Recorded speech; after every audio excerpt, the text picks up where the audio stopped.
Hello student, अपना chapter चल रहा था organic synthesis by enolate ions. उसमें अपना जो लास्ट पार्ट था वो क्या था, डिहाइड्रो एसिटिक एसिड का सिंथेसिस कर रहे थे कैसे, किससे, एथिल एसिटो एसीटेट से। उसमें जो मेलोनिक एस्टर और एथिल एसिटो एसीटेट है, उसमें जो रिएक्शन में स्लाइटली जो डिफरेंस है उसके बारे में हम बात करते हैं कि दोनों में क्या अंतर है। कि हम जैसा कि जानते हैं कि एथिल एसिटो एसीटेट में 5 से 10% इनोल रूप भी होता है। अतः ऐसा माना जाता है कि एथिल एसिटो एसीटेट के इनोल रूप में अल्फा कार्बन पर तृतीयक ब्यूटिल कार्बोकेटाइन क्रिया करता है। ये हमने इनोल रूप बना रखा है इसका ऊपर डायग्राम में। इनोल रूप में क्या, कार्बन कार्बन के बीच में द्विबंध है और उसके कार्बन के ऊपर OH समूह जुड़ा हुआ है। जो इनोल एक OH समूह है उसका इलेक्ट्रॉन पेयर यहाँ पे हमने देखा कार्बन पे शिफ्ट हुआ, और ये जो कार्बन कार्बन का जो युग्म है, इलेक्ट्रॉन पेयर है, वो कार्बन टर्शरी कार्बोकेटाइन इस पे अटैक कर रहा है और एक उत्पाद बना रहा है। तो हम ये कह रहे हैं कि इनोल क्या है, नाभिक स्नेह की भांति कार्य करता है।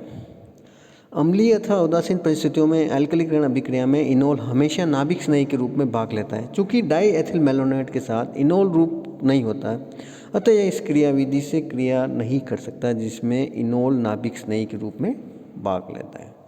तो हम ये कहना चाह रहे हैं कि जो मेलोनिक एस्टर है, जो एथिल एस्टर है, उन दोनों में क्या है कि एक में उसका जो इनोलिक फॉर्म बन के just like behave as a nucleophile, जबकि मेलोनिक एस्टर में इस तरह का संभव नहीं होता है।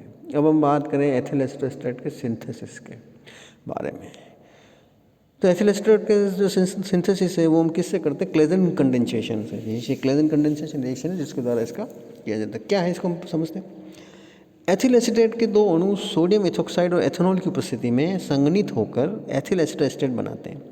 ये क्लेजन संघनन अभिक्रिया कहलाती है। एथिल एसीटेट के दो अणु सोडियम इथोक्साइड के साथ एथेनॉल में संघनित होकर क्या बना रहे हैं, एथिल एसीटो एसीटेट। क्या है इसके मैकेनिज्म के बारे में समझते हैं हम।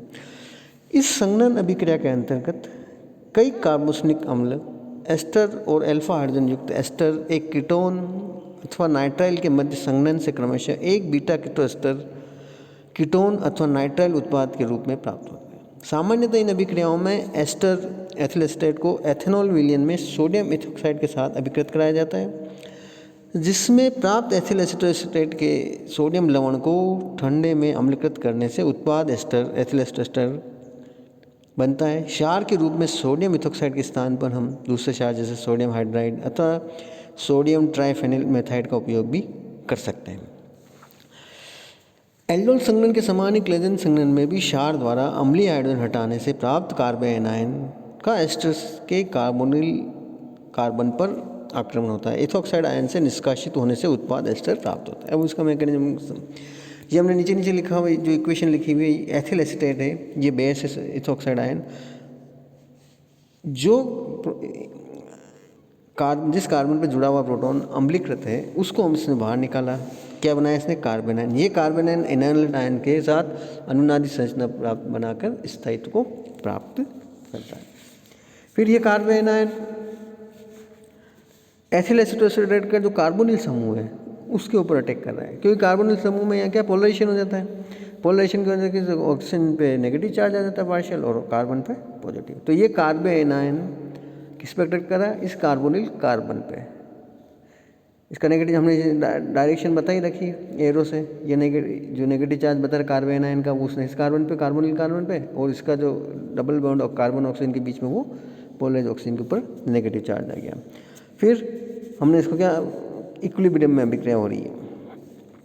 फिर अगली स्टेप में क्या हो रहा है कि जो ऑक्सीजन के ऊपर नेगेटिव चार्ज है इस कार्बन आयन के अटैक की वजह से, ये इस पर शिफ्ट हो गया, इस कार्बोनिल कार्बन के बीच में वापस आ गया, तो इसने इथोक्साइड आयन को बाहर निकाल दिया। तो ये इथोक्साइड आयन किसमें, एथेनॉल के रूप में बाहर आ गया। अंत में एथोक्साइड की समान मात्रा की उपस्थिति में एथिल एसीटेट तुलनात्मक रूप से अधिक स्थायी इनोलेट लवण में परिवर्तित हो जाता है।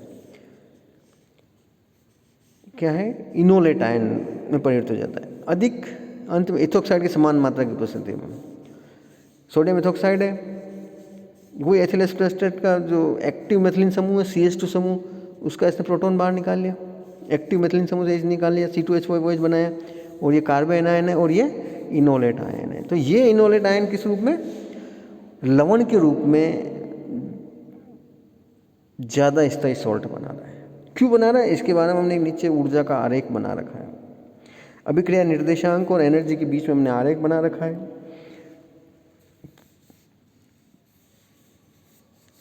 इसमें हमने देखा है कि एक इथोक्साइड आयन और एथिल एसीटेट, ये दोनों रिएक्टेंट, ये अभिक्रिया कर रही, तो हमें यहाँ ट्रांजिशन स्टेट मिलती है। एक और एक दो हमने ट्रांजिशन स्टेट बता रखी है। तो एक पे तो क्या है, एथिल एसीटोएस्टेट है, और दूसरे में क्या बता रही है, उस इनोलेट आयन का सोडियम लवण, सोडियम इथोक्साइड लिया, इसलिए ये हम salt of the enolate ion, जिसकी ऊर्जा कम है, इस वजह से हम कह रहे हैं कि इसका स्थायित्व ज़्यादा है।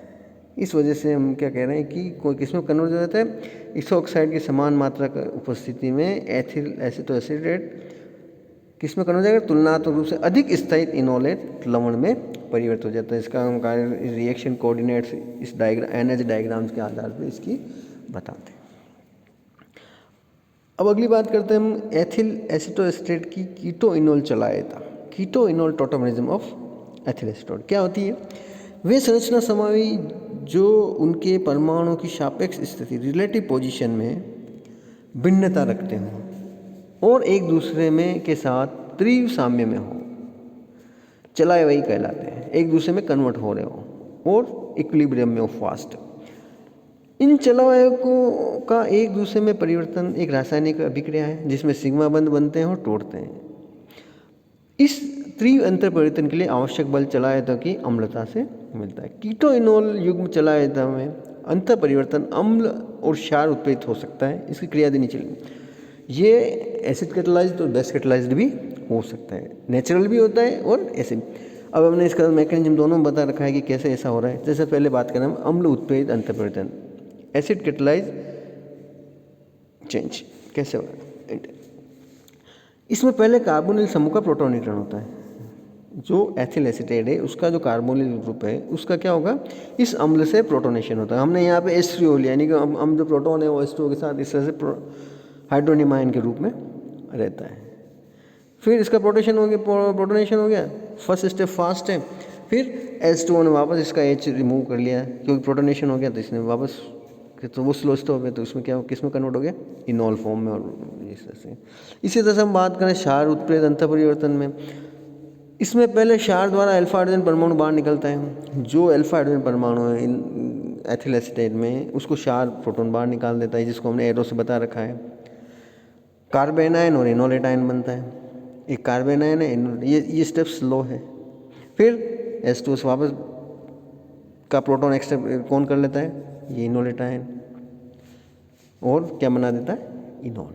तो ये हमने एक तरह से किस तरह से ये एक कीटो और इनोल फॉर्म में एक दूसरे में कन्वर्ट होते हैं अपने आप, और अम्ल की उपस्थिति में और क्षार की उपस्थिति।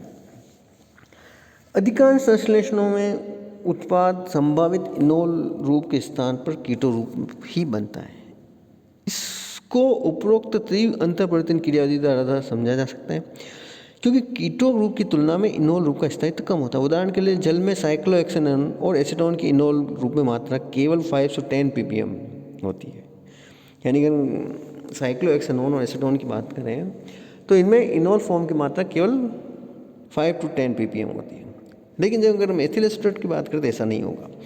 एथिल एसीटोएसिटेट का इनोल चलाए हुए स्थायी होता है। पहले रसायनज्ञ ने इसे एक पदार्थ जैसा माना, यद्यपि इसमें दो भिन्न संरचनाओं के साझा गुण थे। शुरू में हमने एथिल एसीटेट में दो पदार्थों का कॉम्बिनेशन माना, उसका रीजन भी हम समझने का प्रयास करते क्यों है। एथिल एसीटोएसिटेट HCN के साथ साइनोहाइड्रिन, हाइड्रोक्सिल एमिन के साथ ऑक्सीम, फेनिल हाइड्रोजन के साथ फेनिल हाइड्रोजन बनाता है। इसमें एक संतृप्त कीटो एस्टर जैसा देता है। पहला पार्ट क्या है, एथिल एसीटोएसिटेट है, जो कि इसके अंदर कार्बोनिल समूह है, यानी कि कीटो रूप की बात करें HCN से साइनोहाइड्रिन, NH2O से हमने रिएक्शन अभिक्रिया करी तो ऑक्सीम, और फेनिल हाइड्रोजन से कराई तो क्या बना, फेनिल हाइड्रोजोन। तो ये सारी रिएक्शंस किसकी है, कार्बोनिल समूह की है, ऊर्जा दे रहा है। और दूसरी तरफ क्या हुआ कि एथिल एसीटोएसिटेट ने FeCl3 के साथ फिनोल की भांति लाल रंग देता है, ब्रोमीन को अवशोषित करता है, डायजोमेथेन के साथ अभिक्रिया करके एक ईथर बनाता है। तो इसी कंपाउंड के द्वारा जो दूसरी रिएक्शंस हैं, जो इनोल की रिएक्शंस, FeCl3 के साथ ये लाल रंग दे रहा है, ब्रोमीन के साथ ब्रोमिनेशन कर रहा है, ब्रोमीन को ऑब्जर्व कर रहा है और डायजोमेथन के साथ ये क्या बना रहा है, ईथर बना रहा है।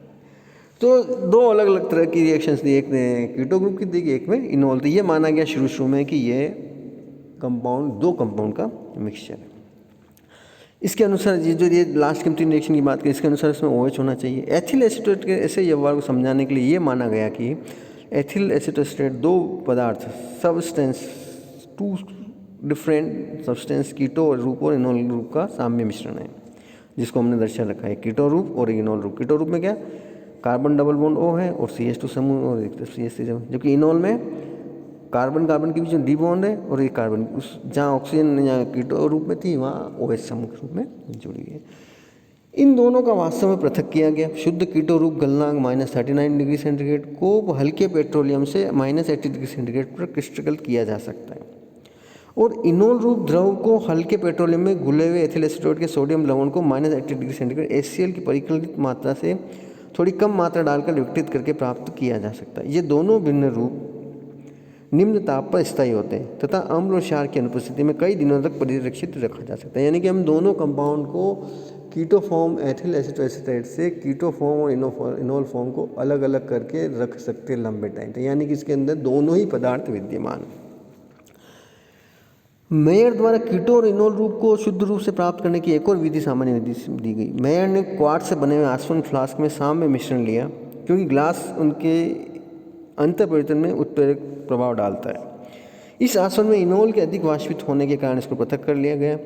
इन दोनों में से किसी भी समयौगिक को अम्ल अथवा क्षार की उपस्थिति में रखा जाता है तो वह एक 92.5% कीटो और 7.5% इनोल रूप में साम्य मिश्रण बन जाता है।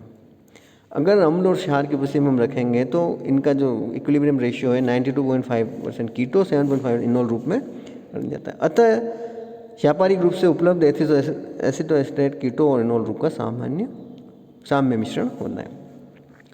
कीटो इनोल मिश्रण में उपस्थित इनोल रूप की मात्रा का आकलन इस तथ्य पर आधारित है कि इनोल रूप ब्रोमीन का तेजी से अवशोषण करता है जबकि कीटो रूप नहीं करता।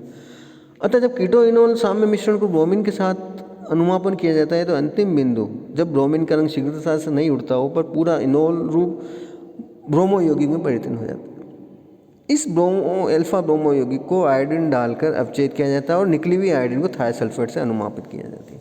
इनोल फॉर्म में Br2 से अभिक्रिया कराई 3 फास्ट, तो Br ब्रोमो प्रोडक्ट बना, उसको हमने HI से रिएक्शन कराई तो क्या बना, I2 लिबरेट हुई और ये I2 लिबरेट हो रही है, हम उसको सोडियम थायोसल्फेट से टाइट्रेट करके मेजर कर लेते हैं कि कितनी इसमें इनोल मात्रा है। इसी प्रकार NMR स्पेक्ट्रो द्वारा भी कीटो इनोल साम्य मिश्रण में इनोल की मात्रा को परिकलित कैलकुलेटेड किया जा सकता है। एथिल एसीटोएस्टेट के NMR स्पेक्ट्रम जैसा हमने नीचे बना रखा है को देखने में ज्ञात होता है कि CH2 और CH double bond CH proton संकेत देते हैं, यानी कि CH2 का भी दे रहा है और डबल बॉन्ड CH का प्रोटॉन संकेत भी देते हैं। इस प्रकार कीटो रूप और इनोल रूप के भी मेथिल प्रोटॉन के संकेत अलग अलग स्थान डेल्टा पर है। अतः NMR स्पेक्ट्रम में संकेतों की सावधानीपूर्वक समाकलन इंटीग्रेशन द्वारा इन दोनों चलायों की सापेक्ष मात्रा ज्ञात की जा सकती है। यह हमने इसका NMR स्पेक्ट्रम बता रखा है जिसमें कि A, B, E, D, C, D, F यानी इतने A, B, D, E, F, G इतने सारे सिग्नल हमें मिल रहे हैं। इससे हमें प्रूव होता है कि अलग अलग तरह के इसमें प्रोटॉन विद्यमान है और इन वैल्यूज़ के आधार पर हम कैलकुलेट करके ये बता सकते हैं कि इसमें कितना कीटो रूप होगा और कितना इनोल फॉर्म होगा। Okay, thank you. हम आगे की बात आगे करें।